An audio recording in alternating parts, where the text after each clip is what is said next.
Okay, today I've kind of tried to put my writing on the board right in the middle, so maybe I can get the picture all the way, and maybe I can stand on this side or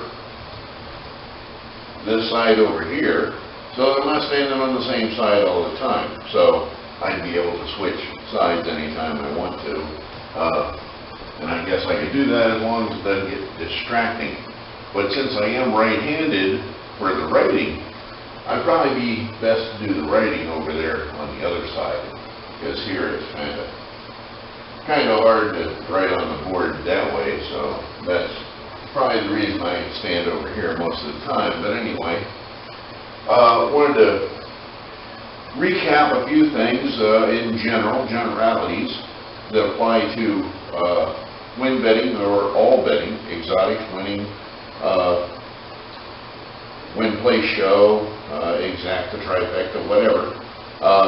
What we want to do in all of our betting really is make sure that we stay on the consistencies without getting sucked over to the handicapping, past performance kind of thing, where we're hyped up on a horse's great past performance record or great last race or something like that, which is easy to do when you're working with past performances and that particular format of positions, beaten lengths, time, speed ratings, what have you. And that's why I've chosen to just completely leave that entire format out of my view when I'm looking at a race, or I call it analyzing a race, as opposed to handicapping, because what I do, I just don't feel is handicapping. I feel like it's that separate. So I always try to make that distinction, but about 3, maybe 4 years ago, I decided that with Ability X ratings, I would just take the handicapping criteria, the normal criteria of past performances in that entire format of winning positions, finish positions, beaten lengths, times, speed ratings, the whole thing. Just take it out of my view. I don't want to know what class the race is. I don't want to know anything out of there. I don't want to know anything about the dates. Nothing. I don't want to be influenced at all by that particular format, and I just wanted to see if I could remove that influence completely and still make intelligent bets, and perhaps by using Ability X ratings be able to make good bets and winning bets. And what I found, and everybody says this is unique to me, but I disagree. I think anybody can do this. What I found is I learned about horse racing so much more than what I had known. And sometimes I feel like I didn't know anything in the 25 years before that. But I learned quite a bit, and the main thing I learned is a better attitude toward betting, more confidence, more calmness, less emotional. I don't have to doubt myself if I lose. If I put a bet on a horse and it loses, I don't feel like I made the wrong choice, or that I did something wrong, or that I missed anything, or anything like that. I just feel like I bet the wrong horse. That's what it amounts to. It didn't go my way on this particular race.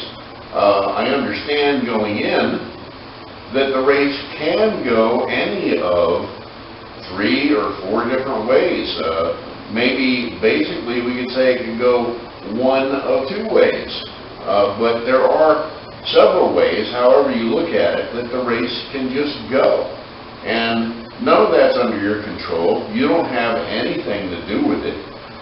Using Ability X ratings, you can look at the ability of the horses, and you can see that most of the time any particular race could go this way, could go that way, could go the other way. And that's what I say is the great thing about Ability X ratings, because you can see this right in front of you. You can learn to appreciate it, acknowledge it, recognize it, but it does a great deal to take the emotion out of what you're doing and what betting decisions you make. You make your betting decision with the understanding that this race can go completely opposite of how I think it might go, or how I hope it goes, or how I want it to go. Because basically that's what your bet on the race amounts to.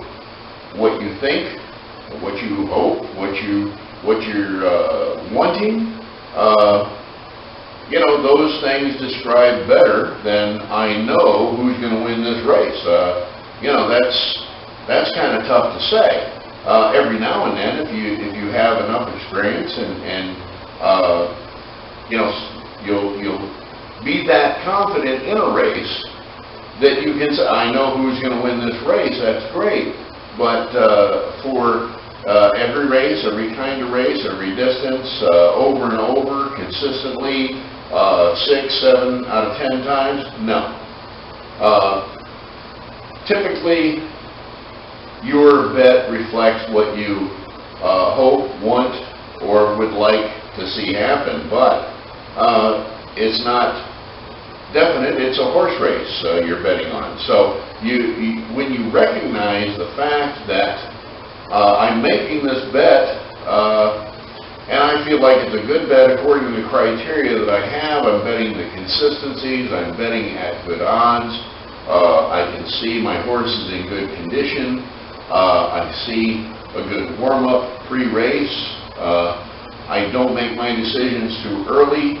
A lot of handicappers and handicapping in general, the school of handicapping as I call it, recommends, and most users of it will say that they want to make a decision on a bet the day before, the night before, the morning of, hours before the event takes place. That's what they want, that's what works for them, that's what they prefer, that's what they gotta have, and that's fine and dandy.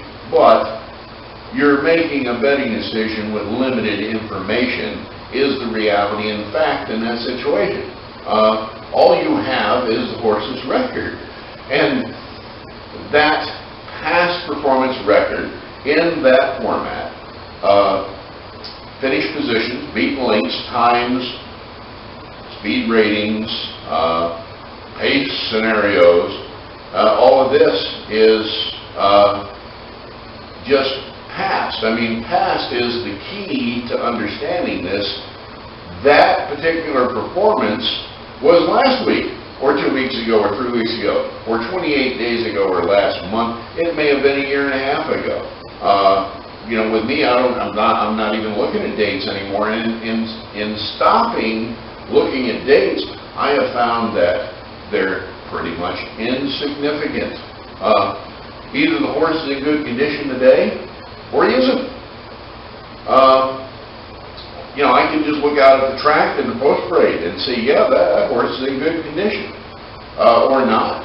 So, what difference does it make to me how many workouts he had in the last month or whatever, you know, and all that? I can see he's in shape. You look at horses, you get used to looking at horses. It's not a skill that's hard to develop. You know, you just do it every day, and you get better at it, and you see, you know, this horse won, it's like, hey, he looked pretty sharp at the post parade. Well, okay, you're starting to learn. But basically, if you get used to horses and seeing them, you understand that how they look when they're in good condition. Their coats are shiny, they're alert, you know, they seem energetic without being afraid. They're not nervous, they're calm, yet they're energetic. You start to see all these things and understand these things. And you can simply look at the horse, see if it's in good condition or not, or if it has an attitude where it feels like running a race today. You can see that post-race. The dates are, horses of a particular class. Cheap horses might race once every 2 weeks, period. Whether they want to or not, whether they're in good condition, I mean, that's just the schedule. They got to get out there and run around the track to earn a living. Better horses might run once a month because that's their schedule, and they can stay in condition and recover and all that.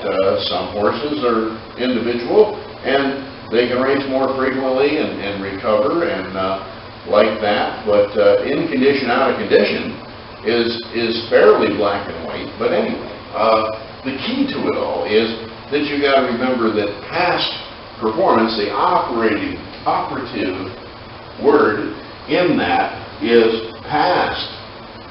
So you're looking at this past performance in that format of beaten links, positions, times, all that.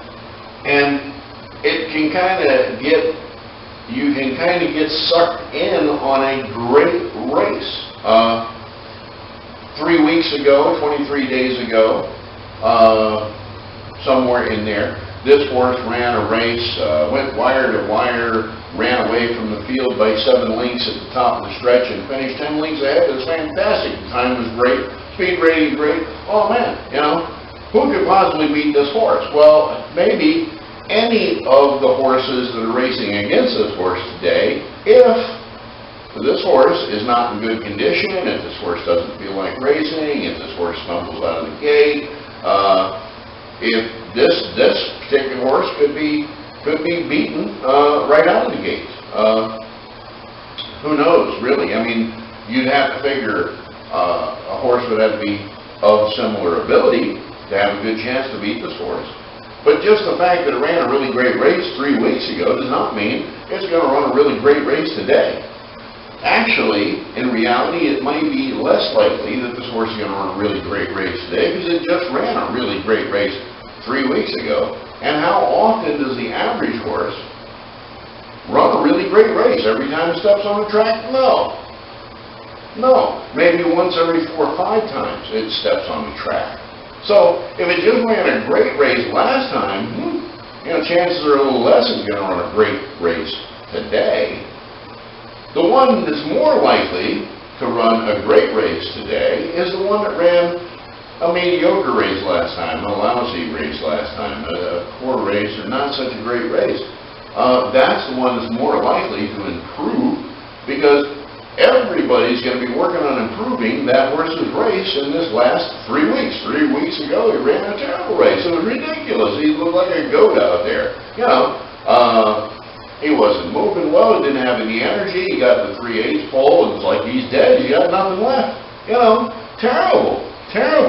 And the horse's ability is better than that. The trainer knows it, the stable knows it, the owner, everybody knows it. So it's like, hey, we gotta do something here. We gotta find out why this horse is running like this and get this horse running like it should be running and like it can be running. So, in general, you got a generality there. Great race last time. Well, if it's a grade 1 stakes horse, maybe you have another great race today. But if it's an everyday average horse, even an allowance horse, claimer, I don't know, great race last time, might not have a great race this time, But the one thing you can depend on is that horse with a great race last time is going to have lower odds and perhaps be a little farther up toward the favorite in the morning line. Now we got the morning line here, favorite, second choice, third, fourth, fifth, sixth, eighth. And generally speaking, again, the favorite, second choice, they usually ran pretty good races last time. That's why they're the favorite, second choice. They're also the horses with low odds today, and they will be most of the time, 90%, maybe even better. The 2 horses that will be overbet today, they'll likely be overbet beyond what their ability is or beyond the likelihood of them winning. So for betting purposes, they're not that attractive because most of the time they'll be overbet. Now, if you see a favorite or second choice at its morning line or higher, just go run and bet it, because that is a good bet. Because the horse should be lower at post time than its morning line, because it should be overbet every time, all the time. When it's not, it's a good bet. Because that horse the favorite has a 30% chance to win. Really, the favorite and second choice are almost equal in their morning line percentage, and together, on post time odds, they win 50% of the races. Half of the races, one of these two will win. So, if one of them's still there, its morning line at post time, hey, not overbet, and it'll win half the races today. Okay, that's a reasonable bet there, to go ahead and bet it and win. But if it's bet way down,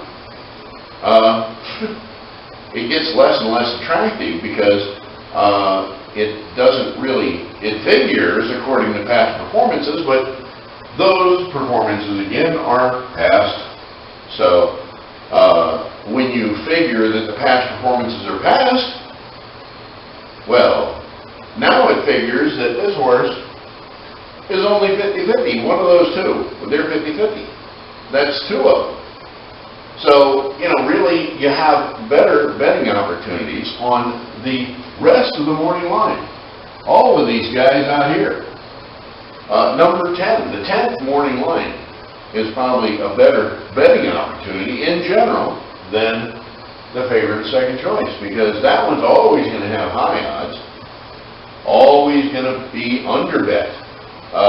Nobody likes to bet the 10th morning line odds. Horse could be 30-1 morning line. Kiss of death, we don't want to bet that. That one's going to go up to 60. Could go up to 50 real easy, something like that, but it should always go up. But if you look at the board and see a 30-1 morning line sitting there at 20, well, it's getting bet because it should go up. So you might see that as, hey, that's somebody's betting that horse. So that could be a good bet there. It's maybe a 5 or 7% horse, that last one in that morning line might only win 5-7% of the races, but this one particular here is being bet a little bit by somebody. So it could be a nut, could be somebody who knows something. So again, hey, is he in shape in the post parade? Does he look sharp? Is he out there warming up? Maybe a good bet, maybe not.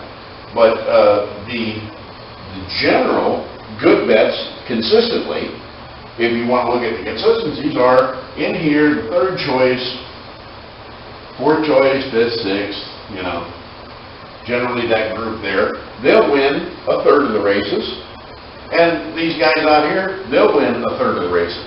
So in the first three, you have, say, 66%, 2/3, and from the third choice out, you've got the same 66%. So look toward the higher odds, because they are consistently winning also. The only problem is, and the thing handicappers don't like is, there's let me see, there's 8 horses out there that I got to pick one out of those 8. Much easier to pick one out of these 2, so I'll go that route.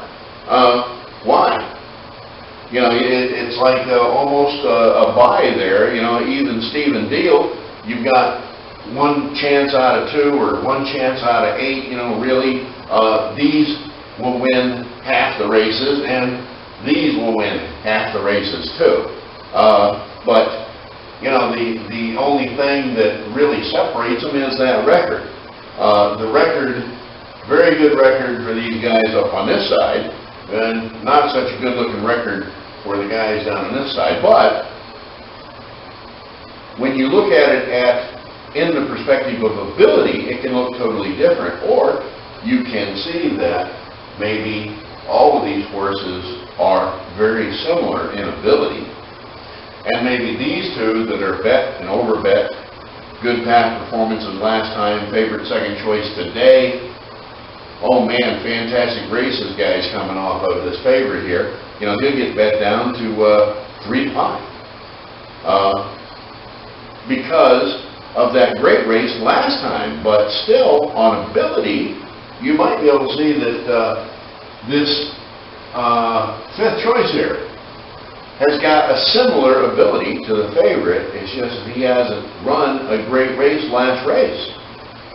But maybe it's a race that shows his ability and that he's getting into condition and running well in the second half of the race, big flows or something like that, even if you don't see it in positions. But very similar ability, so you have to say, well, wait a minute, this fifth morning line choice and the favorite are like equal in ability, or very close to it, but my fifth choice is up there at 8 to 1, and the favorite is 3 to 5. What is the big difference between the horses? The big difference is the past performance record, and again, the operative word, past. So, today, which one would you want to bet? And now we go back to the emotional thing again. Want, you know, I'd like, I mean, you know, yeah, I want to bet the fifth choice myself. And it's because I'd like to see the fifth choice win more than the favorite win. And, you know, I'd like to have some money on that fifth choice, just in general. But I'll bet according to ability. And I'll always take the higher odds because the ability will consistently win. Ability is the #1 consistency of all horse racing, so I'll bet on ability all the time. And past performance record, I don't care. What it is, whatever, great, you know, it's fantastic. But it makes the difference in odds. It makes the difference in perception. But that's just perception. I want to bet my money on this one has a similar ability to that one, but this one is double and triple and quadruple the odds. So if that's a even deal, 50-50, I got 50-50 chance between the two of them, give me the one at 8 to 1 odds. Because I can lose that 6 times out of 10 and still be way ahead on the 4 times out of 10 I win it. If I win it twice in 10, I'm still way over. Great, that's fantastic. You know, that's 16 to 1. Winning it twice. Well, how many times do I have to win this 3 to 5 deal over here out of 10? I've got to win it about, well, 9 times, and even at that, I'm just a little better break even. But whew, you know, that's putting the pressure on yourself. That's putting yourself in a situation where you're more likely to fail, and then you look at your failure as I'm doing something wrong. I'm dumb. I don't get it. I'm not smart. The smart people, they're betting that one all the time, and they're betting 7 out of 10. They're winning 7 out of 10 times. Well, great. They're not making any money. You know, so what? The object is, for most people, I mean, there are people that like to win more than they lose. I bet 6 winners a day and only had 4 losers. That's fantastic. You know, do you have more money than you went there with? No.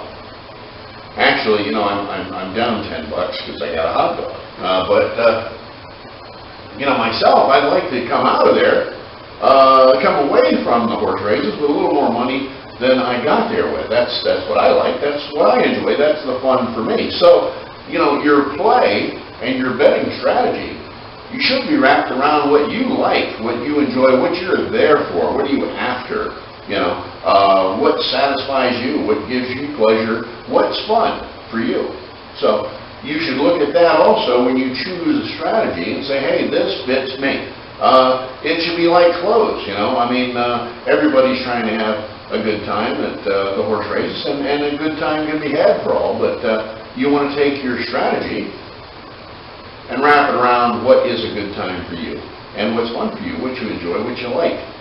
So that way you're not beating yourself over the head half the time because you're trying to fit yourself into what everybody says should be. You should bet the chalk. You know, you should bet these guys, a favorite second choice, you should bet them because they're more likely to win, and blah, blah, blah, they got better records, you know, which, and all of that just comes from various sources that you have to wonder why do they care what you bet? You know, where is their interest? And their interest might be that you bet on these guys so that they can bet on these guys for the 8-to-1. So that may very well be their interest. You don't know. But your interest is, hey, I want to do some things that satisfy me, that give me satisfaction, give me pleasure, and that I enjoy. So,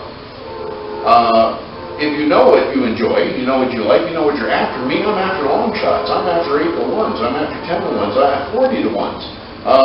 I don't enjoy going to the window to cash a ticket on some favorite less than 2-to-1 because anybody can do that. What's there to brag about there, you know? You can't have that satisfied smirk on your face, you know, like when you've got a ticket on something that's at 20-to-1, you know, then you can have a kind of smirk on your face. So, but the real reason I prefer those kind of horses is so that I can screw up a lot more and still succeed. So, you know, that gives you more room to succeed. When you can screw up a lot, you know, I screwed up everything today, but I still succeeded as a bettor. So that's what I'm after, and that's what I like, and that's what the fun is for me. That I can screw up everything. You know, do things the wrong way. Learn from my mistakes. I realize, oh, I made a mistake there. I need to work on that. Need to change that. Need to tighten that up a little bit. But, you know, that's the fun of it for me, is to go ahead and make my mistakes, and I can learn from them, and I can tighten up my whole operation with what I learned, without, you know, having to penalize myself or feel like I'm inadequate, or somebody's smarter than I am, or I'm just dumb and I don't get it, or any of that kind of stuff. So that's why I recommend, you know, wrap your strategy and your thing around your own style and personality, what you like and what you enjoy. That makes it so much more fun. But in general, I always suggest that the consistencies at odds, you know, and that way you can afford to make mistakes without getting off kilter or out of kilter emotionally over those mistakes, and learn from those mistakes. And always remember, the handicapping is done. With the morning line in hand, the handicapping is already done. So, you don't need to do a lot of handicapping. What does come in handy, though, is to know the ability of the horses, have a reasonable measure of ability, such as ability X ratings, a very reasonable measure of ability, and analyze today's race in the perspective of today, not last week, 3 weeks ago, but in the light of, hey, it's happening today. Today is what is going on. So I want to look at this race in the perspective of ability according to today. And that can make a huge difference. So don't get too tied up in handicapping and past performance.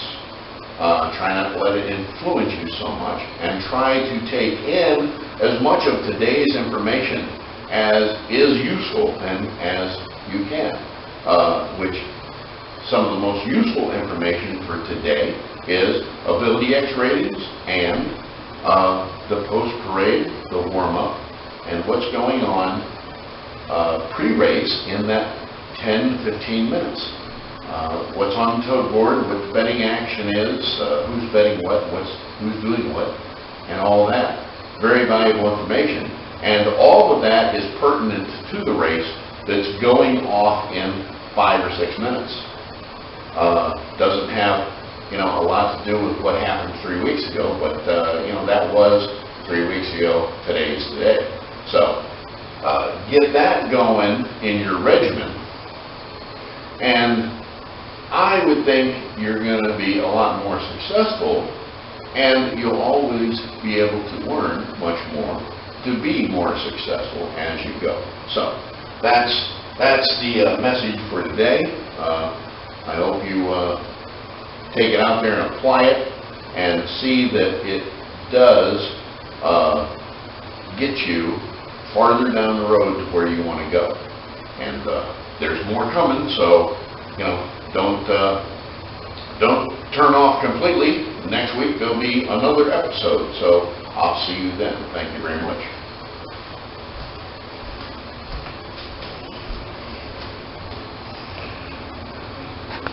Here for about 70 years at Keeneland, but they're always doing things to keep people coming. This year they're going to have a lot of promotions, and they also have HD TVs. They're actually the first racetrack in the country to offer that. Of course, right now outside of the track, the biggest concern is the economy. Things aren't going well, and officials here at Keeneland say they're going to hope that people still come here and are attracted to what they're offering. And we talked to some avid race fans who say they're still going to keep putting money down on the horses.